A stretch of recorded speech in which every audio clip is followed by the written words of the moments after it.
Good afternoon, everybody. Happy Hump Day and welcome to the Israel Brief, brought to you by Lay of the Land. I'm Rolene Marks, your host, bringing you the top stories from Israel and the region every Monday to Thursday right here on this platform. And if you miss us on this platform, don't worry, you can catch us on YouTube. In fact, you can watch us anytime you like.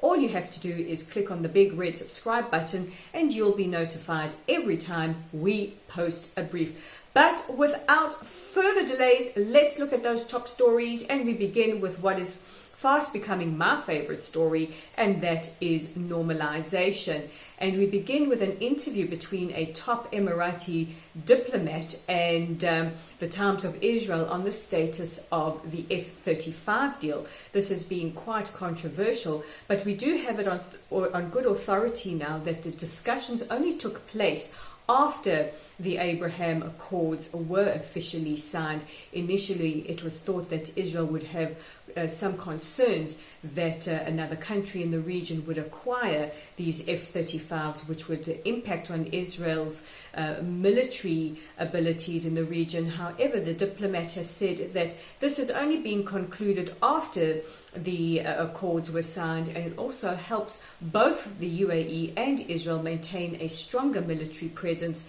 in perhaps having to fight Iran at a later stage. And the Trump administration has agreed to sell the Emiratis 50 F-35s, which takes this deal to about $23 billion.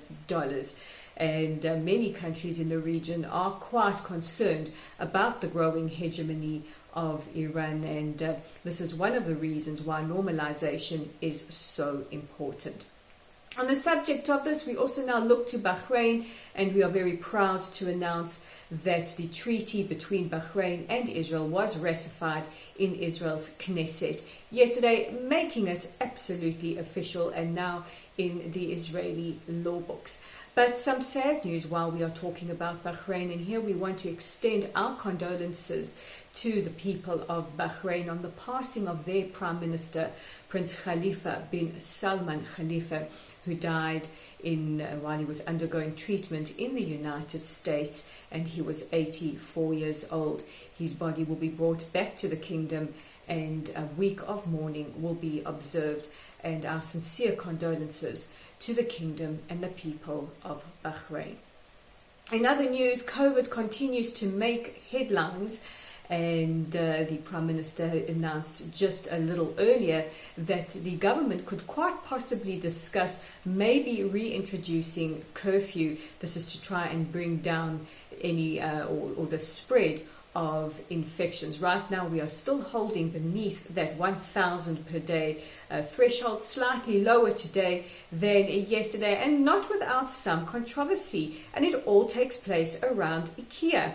Everybody's familiar with the homewares store, and there were some rumors yesterday that IKEA would open. However, the government said only certain departments. And after a lot of discussion and a lot of robust debate, which you can interpret as shouting, IKEA remains closed for the moment. And the government warned that if they opened today, they could possibly be fined.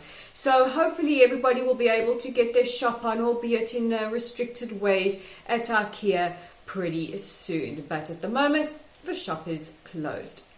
What will be opening is apparently grades 5 to 6 and grades 11 to 12. The Education Ministry is busy with their plan to bring the kids in those grades back to the classroom. And the Health Ministry has given the go-ahead to make a Lat and the Dead Sea what we call tourist islands. Tourism will be allowed to continue in these places, of course, under strict control and strict COVID measurements, and at least we can start getting the businesses revived in those areas which are almost wholly dependent on tourism. And our last story of the day takes us back to the Knesset, and will we see another election, and this is quite possible. Defense Minister and Alternate Minister Benny Gantz has warned that Israel could be heading towards elections imminently.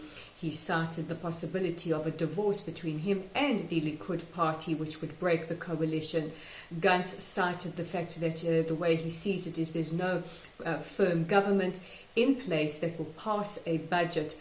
And according to Israeli law, a budget needs to be passed by the deadline, or the Knesset automatically dissolves. Gantz has said that the budget is nearly ready and there is no reason why it shouldn't be passed, and it needs to be passed in order to avoid an economic disaster here in Israel. So we really hope that the government are able to hold it together, pass that budget, and whatever needs to be decided after that can come as soon as this very, very important budget in these unprecedented times is passed. So those are the top stories making headlines today, but don't forget you can check out our content online at www.layoftheland.com. On Sunday I mentioned that the Jewish world had lost a true luminary and an absolute majestic intellect and true visionary leader in Rabbi Lord Jonathan Sacks, and you can read my dedication to him. It's up on our website. It will also be up on our Facebook page pretty soon. While you're on our Facebook page, if you haven't already done so, please give us a like and a follow. We are growing our community and we would love you to be a part of that too. And invite your friends, why not? So it'll be up there. It'll also be up on Twitter. And while you're up on Twitter, engage with us and give us a follow. You can find us at Lay of the Land with the digit 5. And don't forget to subscribe to that YouTube channel. You can find us at the Israel Brief. So with today's edition of the Israel Brief, I'm Rolene Marks. I wish you all a safe and a healthy rest of your day. And we'll meet again tomorrow.